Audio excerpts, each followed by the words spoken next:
Scarface, in my opinion, has put out so much amazing material, but what working on the diary and being there with that, it seemed lyrically, um, it had a different depth to it, I think, especially coming off The World Is Yours. What do you think was going on that made him tap into those different things and musically for both of you tap in a different world for him? I mean, Joe did probably half of that album. You can tell which ones he did, obviously. And then the stuff that me and Face did together, like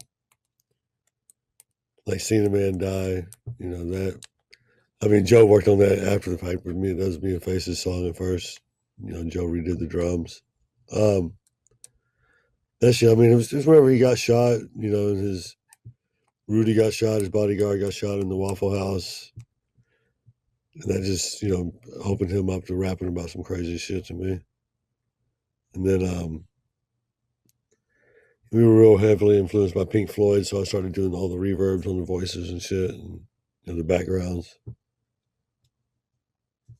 And what appealed to you about Pink Floyd? Um, I mean, Face and Damo, his DJ, they knew every Pink Floyd song. Like they could sing every song. They were just super fans, and I like the sonics of Pink Floyd. When everything's mixed and mastered and shit. Yeah. Well, one thing I think is intriguing is that the the difference with the rap a lot had a lot of that the funk and it had the live instrumentation, but it also had the cinematic stuff that rap, was getting, I guess, because of sampling and the issues, we didn't get as much of that in the mid 90s and late 90s that was we had before that. Right. So as a producer, since you didn't have those things as much to rely on, how do you feel you were able to bring in that cinematic stuff to the music? Well, that's where I would, take a synthesizer and try to recreate stuff like music from like Scarface movie, like just film music, trying to, that was my trademark in rap a lot was the intros and outros to the albums, with Jay Prince talking over them or, the artist talking over them. And that was, I think, it was cool not to be able to use samples, to be able to have to create your own stuff. Well, I think it's served you and Scarface well from the rest of your guys' career because I've noticed, of course, some of the producers that relied exclusively on sampling weren't able to really continue once it became cost prohibitive. But as you were wanting to get into the science of the different ways to interact with the artists, dealing with the Fifth Ward Boys or Big Mello or Black Monks or Big Mike or Odd Squad or Scarface all at the same time. How do you, those are all different personalities, all different people with different styles, different backgrounds, different everything. How do you juggle that? Yeah, it's pretty crazy actually. Yeah. It was all going on at once usually. I think at one point we had album in the top 10 rap charts every 6 weeks. We were dropping an album and like this. I don't know. It's just Beto and Jay Prince were really good at, finessing artists, not finessing, but just organizing everything really well. Everybody got along, because everybody, respected the boss and shit. Yeah. And with Big Mike also, given that he's from New Orleans and then moved to Houston, what did you notice? Did he have a different way he approached writing, or he thought of his songs differently since he was from a different area? No, I mean, just he had a whole different style than everybody. I think the Ninth Ward shit. Like he was like Source Lyricist of the Year a few years. He definitely lit a fire under the rest of the Ghetto Boys. Whenever he came in the group. Yeah, I think that's clear. Him and Scarface were going, bar for bar like a motherfucker. Absolutely, absolutely. And then someone like 3-2, Big Mike obviously had success with Ghetto Boys and as a solo artist. And 3-2 never unfortunately got to those levels, but is also supremely talented from the Convicts on up. Yeah. So, what were you noticing that was making someone like a Big Mike Pop and someone like a 3-2 not enjoy the same success? I mean, Big Mike just got that spot in the Ghetto Boys. That's why he popped. I think because him and 3-2. I mean, they were the Convicts. They had one song that really popped. I mean, just locally though. But I know 3-2 was really good too. Rest in peace. He recorded his own vocals. I mean, you drop the beat on him, put it on the tape. He'd put it in his machine and sit there and just record his own vocals in the house. Yeah, I don't know why he never connected like that. I mean, Snoop Dogg, a lot of his styles came from that stuff. I could see that for sure. Yeah, And on the Convicts album, 1-900 Crook, this yeah. for the Convicts, but they also had a lot of like super crazy stuff. And as the music industry's evolved, some of the songs they had on there, like "Fuck School" or "I Love Bonin'," like I don't know that those songs would really come out anymore. Or at least there'd be big problems. Yeah, they definitely weren't PC. So, given that you work with from back then up till now, I mean, you work with some of the biggest artists in the planet. How have you seen? Do they approach writing differently? Like, oh, I know I can't say this, or hey, I'm going to try to push the envelope now. How does that work? How have you noticed that evolution? Kind of both. Like some people are super worried about what everybody will think and they filter everything, and then others just don't give a fuck. I prefer they don't give a fuck. I got that impression. So, Yeah. what's something that does that push you further musically to try different things when you know they're going to say whatever they want to say, or does it not really affect Not really. I mean, music is music, I think. you? Okay. One of the evolutions that I thought was very interesting too with Rap a Lot was Do or Die, coming from Chicago. And since you worked with them a lot, also, or worked with them so much, a lot over the years, um, given that they're from Chicago, most other artists were being from Houston. How do you think that they were ended up being to be so successful with a totally different sound and style from what Rap a Lot was known for? I mean, they had that song, Po Pimp, and from that,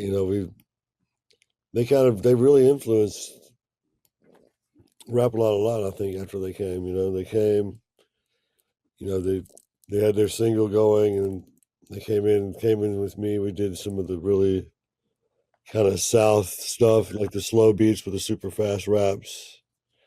It was I think it was my first beat. It was like in the 60s, BPM. I think they influenced a lot. You know what I mean? Right. To Bone Thugs and Harmony, to kind of everything today. I would agree with that. I would Yeah. agree with that. And then in the Ghetto Boys, since they had gone through so many different lineups, the energy of the group on their albums seemed to change so much from one album to the next because of the different people they were having in the group. So, what were you feeling as a producer and what you needed to bring to the table was changing as the Ghetto Boys were kind of evolving? I mean, I was just sorry about that. I had to send the file out. All good. Uh, I mean, I evolved with the group. I think and every album I learned a new skill set. We get better and better at programming our drums, better and better at just learning cheat codes. Okay. Basically over the years. Gotcha. And the same with Devin the Dude. Now musically, uh, his stuff, because the fact that he sang a lot and it was a lot slower. How did you adjust on the production side, given his style and how it was so much slower, like with the Dude and a lot of the songs on that album? I mean, that was kind of like my shit was really slow music to begin with. On like people always had a problem trying to get me to do more up tempo stuff. I think like I like the down tempo. Like I come from like blues and slow 12 bar blues and shit. We used to play in bands. It's kind of my shit. Okay. What drew you to the blues? I don't know. Just I used to have friends that played a lot of blues stuff, and it's always attracted me to play. I love playing piano or guitar on blues stuff. It's really fun, Okay. Yeah. emotional. Now the blues and West Coast gangster rap sound nothing alike. So when you started getting with SIBO and the Yuck Mouse and the Dog Pounds and different things, and even E40s, what were they asking you to bring to the table that was maybe different from what you were doing with the Rap a Lot artists? I mean, we were definitely more up tempo, but they wanted the same shit. They wanted the guitars. They wanted the bass lines. Just a little more up tempo, a little more hyphy kind of. Well, you definitely did that. Early hyphy. Yeah, I would say so. Sibo, I love Sibo shit. Yeah, SIBO is one of those guys that put out so much material, and a lot of it is great. But I think because of going in and out of the legal system all the time, he Yeah, didn't. He really didn't get that sustained run where he was out to really push his records. I think, which really hurt him. yeah, exactly. Um, but I've been with him and hung out with him several times over the years in different cities and states. So he's We a all went, we all went to jail one night after working on that album. It was crazy. which one? Fucking somewhere in Seattle, I think. Was it the Enemy of the State album? Yeah, Okay. yeah, we were pulled over with guns and drugs. You know, Had to go in for a quick visit. yeah, it was crazy. Fair enough. So then, as things were progressing, what did you notice with Scarface going to Def Jam, which really, in my opinion, that's what got you really moving in the big world in the next wave of your career? Would you say that's true? Yeah, I mean, once he went up there and started working with Kanye, that's where the Kanye Mike Dean connection was made from the Guess Who's backtrack, and Kanye was wanted whoever mixed that stuff to do his mixtape and shit. Right. And how were you learning the mixing and engineering with the evolution of technology going so fast?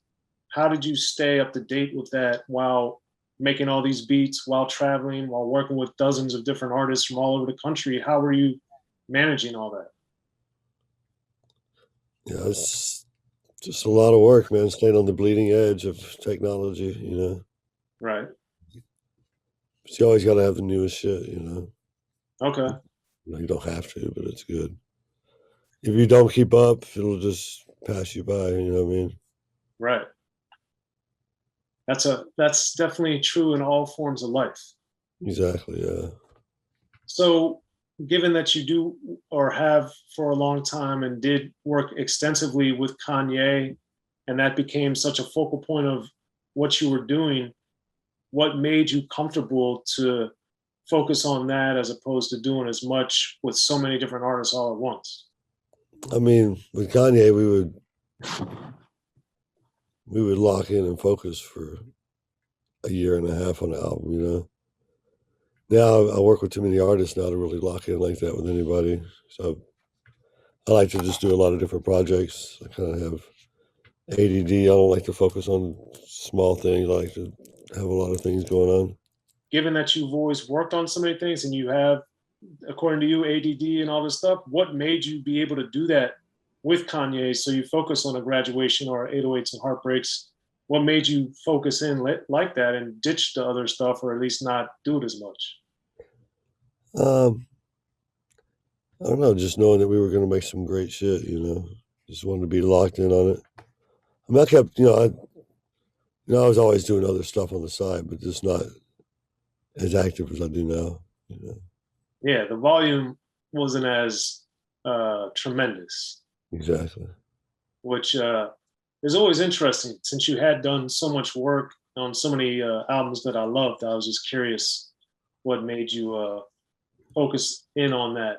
And then with given especially with 422 compared to a UGK or a Bushwick, you're and then even Watch the Throne and Jay-Z and Kanye, your music is so sonically diverse. So when you're producing or making something for artists versus yourself, is it you just make stuff and play artists at this point, or are you asking them what they want, or is it both still? Usually asking them what they want, Okay. A little bit of both though, but I like to make shit for the artist. Um, Also, I don't know, making music for myself, it's like a stream of consciousness. It's not like I'm not making anything to please anybody except for myself, just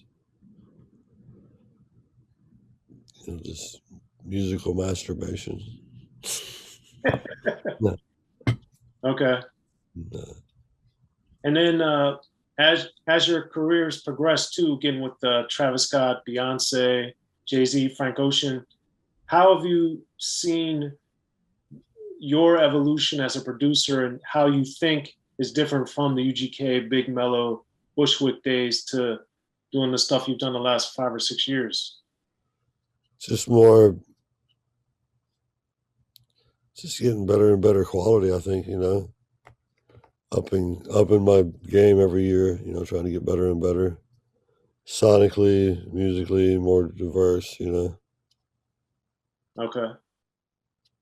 And then are you purely, because like I always think it's interesting when I see that you're working with somebody like a Freddie Gibbs in the last several years, or a Vic Mensa, who aren't the Beyonce, Kanye, Frank Ocean, that type of thing. How do you pick what you want to do at this point? How does that work? It's just kind of what I feel, you know what I mean? Like, I don't know, just like how I feel, like who I talk to, like it's kind of just like a flow. I don't I don't do too much planning, It's usually just whoever hits me on instant message or whoever texts me to do something. If I feel like doing it or if I have time, I'll knock it out. Okay, fair enough. And then as you continue putting out your own projects, how are you feeling where your music is headed on your own? Who knows really? Um, about to start a big scoring project that I'm working on. Um, that's gonna bring out some new stuff, I think. And just working on a whole bunch of different artists right now. Is the scoring for a feature film or a television documentary? What? Can't say yet. It's Oh, gonna be cool though.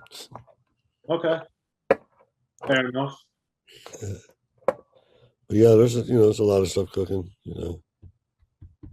Yeah, and then since you also have done extensive touring, how did the quarantine kind of affect your flow and what you've been doing? Well, it fucked up any chance of me doing any shows on my 420 or 422 albums. At least until, you know, after summer or something. I actually just got a call from my agent wanting to start booking some shows, so that'll be cool. Cool to take a few keyboards out and kind of just do the improv like I do on the live stream, but do it live. Right. And how does that influence the music you make, would you say, being able to perform? I don't know. I mean, you can develop more music and learn how to make your next project better by watching the crowd and how people react to things.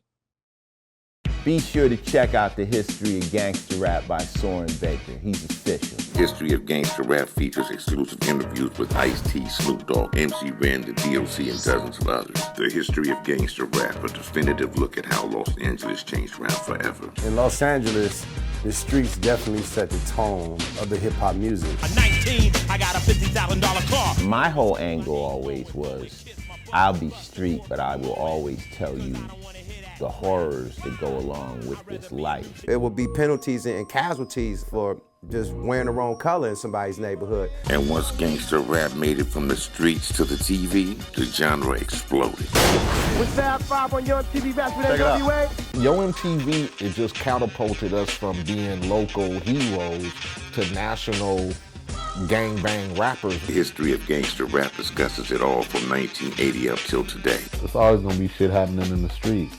You know what I mean? So it's always gonna be something to talk about. The History of Gangster Rap in stores now.